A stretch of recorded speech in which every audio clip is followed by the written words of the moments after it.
ಸುವರ್ಣ news ಚಾನೆಲ್ನ ಎಲ್ಲ ವೀಕ್ಷಕರಿಗೆ ವಾಣಿ ರವಿಶಂಕರ್ ಅವರಿಂದ ನಮಸ್ಕಾರ. ಟಿಫನ್ ಬಾಕ್ಸ್ಗೆ ವೆಲ್ಕಮ್. ಇವತ್ತು ನಾನು ಏನು ಮಾಡ್ತಾ ಇದ್ದೀನಿ ಅಂತ ನೀವು ಕಾಯ್ತಾ ಇದ್ದೀರಾ ಅಂತ ನನಗೆ ಗೊತ್ತು. ಇವತ್ತು ಕ್ರಶ್ಡ್ ಇಡ್ಲಿ ಪಾಯಸ. ಇದಕ್ಕೆ ಏನೇನು ಬೇಕು ಪದಾರ್ಥಗಳು ನಾನು ಹೇಳ್ತೀನಿ.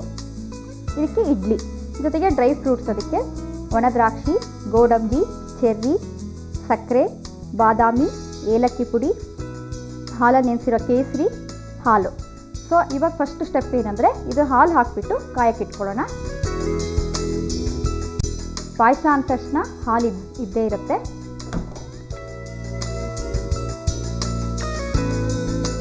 ಪ್ರಮಾಣ ಹಾಲಿಗೆ 1 ಚಮಚದಷ್ಟು ಕಾರ್ನ್ಫ್ಲೋರ್ ಸಾಕಾಗುತ್ತೆ. ಎಷ್ಟು ಹಿಡ್ಸತ್ತೋ ಅಷ್ಟು ವಾಟರ್ ಹಾಕಿ ನಾವು ಕರಗಿಸ್ಕೋಬೇಕಾಗತ್ತೆ. ಈ ಹಾಲು ಕುದೀತಾ ಇದೆ. ಇವಾಗ ಒಂದು ಸ್ವಲ್ಪ ಸಕ್ಕರೆ ಹಾಕ್ಕೊಳ್ಳೋಣ. ಸೊ ಹಾಲು ಕುದ್ದಿದೆ, ಸಕ್ಕರೆ ಸಹ ಕರಗಿದೆ.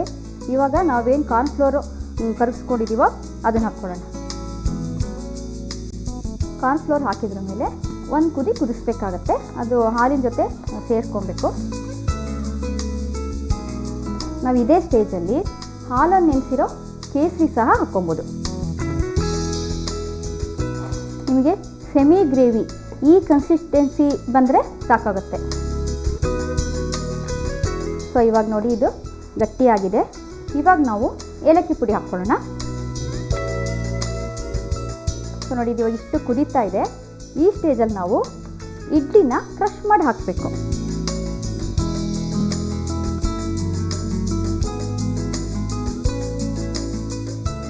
ನೋಡಿ ಇಡ್ಲಿ ಕ್ರಷ್ ಮಾಡಿ ಹಾಕಿದ್ದೀವಿ. ಸೊ ಇದು ರೆಡಿಯಾಗಿದೆ. ಸ್ಟವ್ ಆಫ್ ಮಾಡ್ಕೊಳ್ಳೋಣ.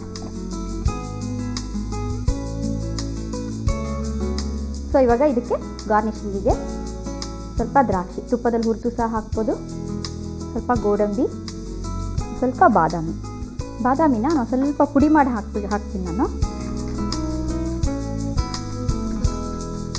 ಕೊನೆಯಲ್ಲಿ ನಮ್ಮ ಚೆರ್ರಿ.